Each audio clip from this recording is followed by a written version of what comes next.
Better get my hymnal out here. I didn't get it out. 324 will be our history of the hymns for this evening.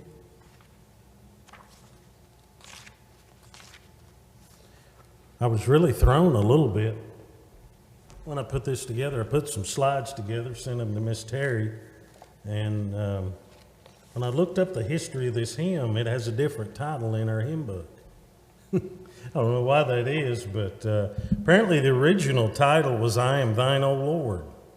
And it says it's taken from Hebrews chapter 10 and verse 22. Hebrews 10:22, let me read that to you.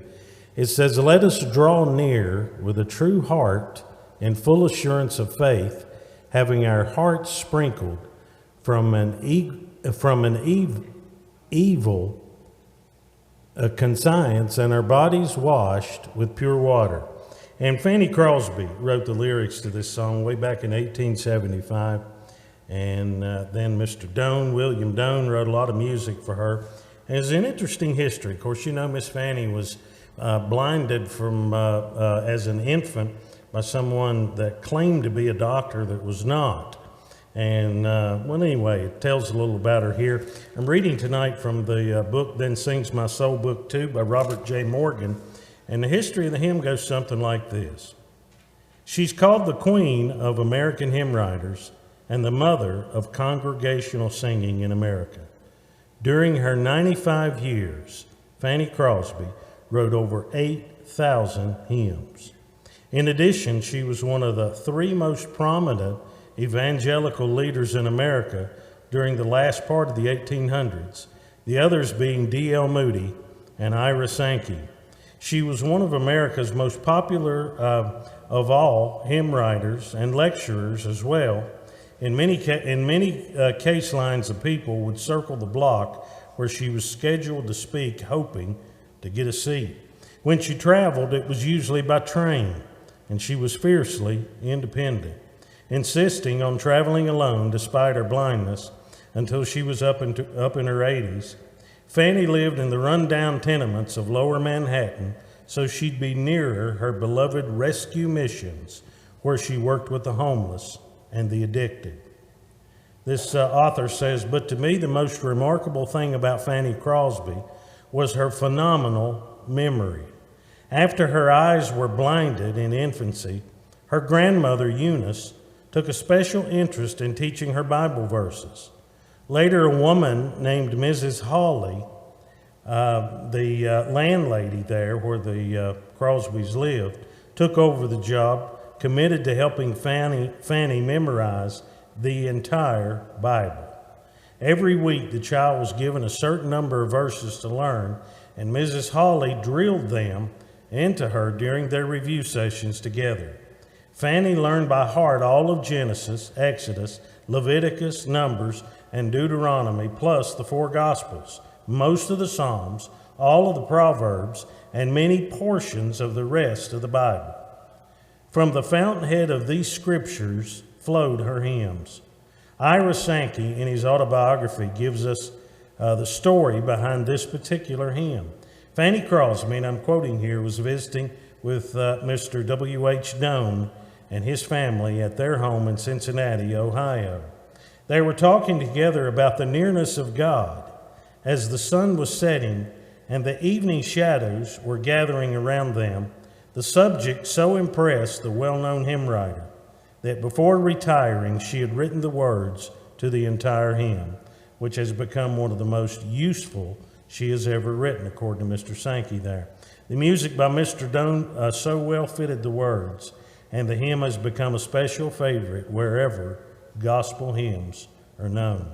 This hymn was first published in 1875 in a little bitty hidden treasure of hymns called Brightest and Best.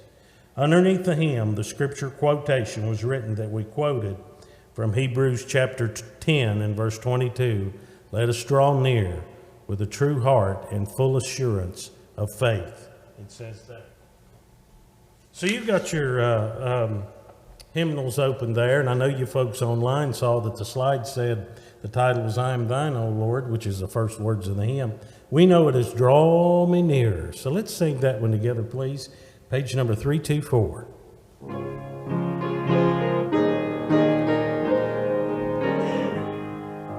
I am thine, O Lord, I have heard thy voice, and it told thy love to me. But I long to rise in the arms of faith and be closer drawn to thee.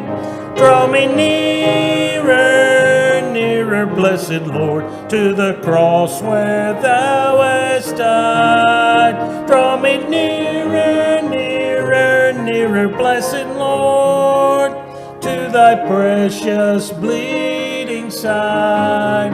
Consecrate me now to thy service, Lord, by the power of grace divine. Let my soul look up with a steadfast hope, and my will be lost in thine.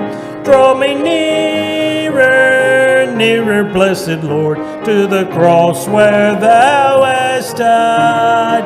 Draw me nearer, nearer, nearer, blessed Lord, to thy precious bleeding side.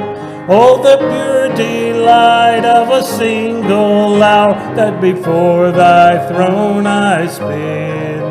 When I kneel in prayer and with thee, my God, I commune as friend with friend. Draw me nearer, nearer, blessed Lord, to the cross where thou hast died. Draw me nearer, nearer, nearer, blessed Lord, to thy precious bleeding side. There are depths of love that I cannot know till I cross the narrow sea. There are heights of joy that I may not reach till I rest in peace with thee. Draw me nearer, nearer, blessed Lord, to the cross where thou hast died. Draw me nearer, nearer, nearer, blessed Lord, to thy precious bleeding side.